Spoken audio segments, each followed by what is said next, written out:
le projet SMDT, des sites et des musées pour le développement des territoires, est accompagné par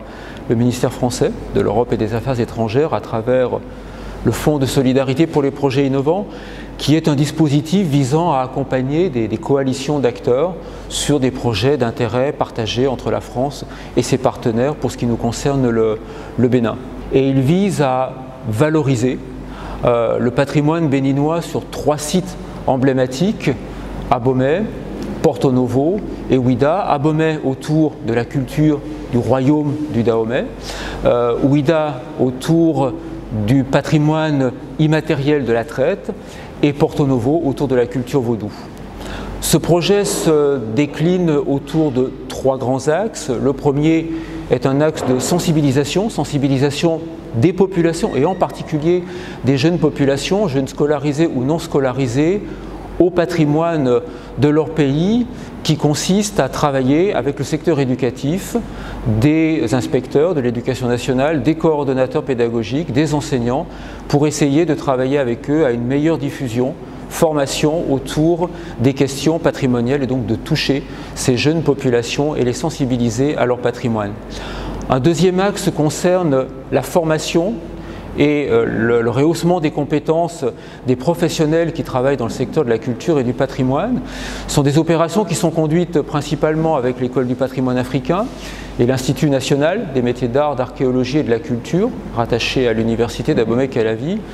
pour former des professionnels qualifiés dans le domaine culturel, des médiateurs culturels, des conservateurs du patrimoine, des guides touristiques,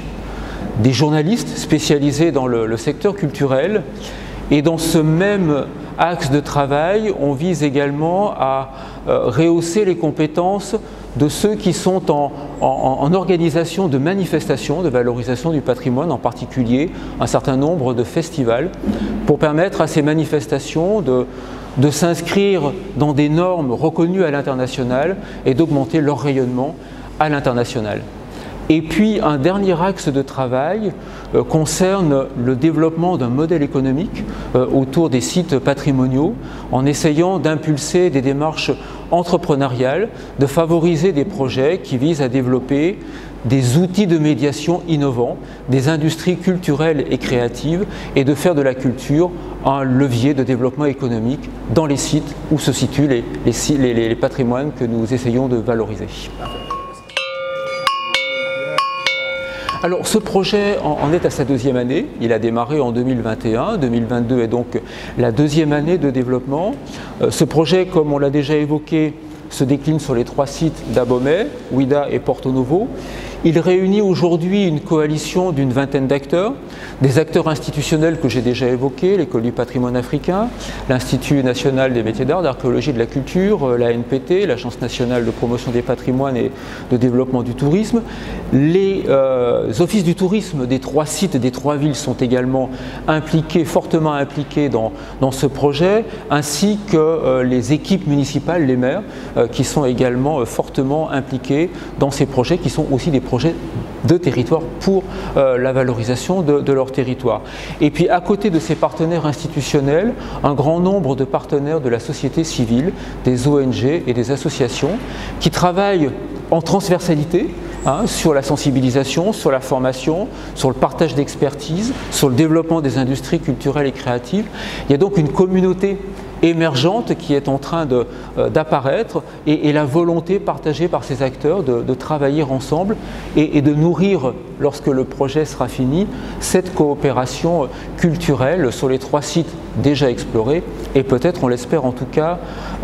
d'autres sites. Et puis, pour conclure, un peu en termes de projection,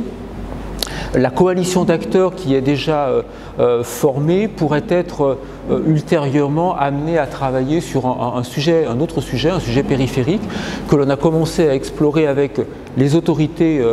politiques du pays, mais également nos collègues de l'Union européenne, qui est la valorisation et la réhabilitation du patrimoine afro-brésilien. Et ça sera un projet qui pourrait s'inscrire dans une 2e version d'un SMDT opus numéro 2 et qui serait conduit non seulement au Bénin, mais dans un certain nombre de pays de la sous-région et accompagné non seulement par la France, mais également par l'Union européenne et d'autres pays européens.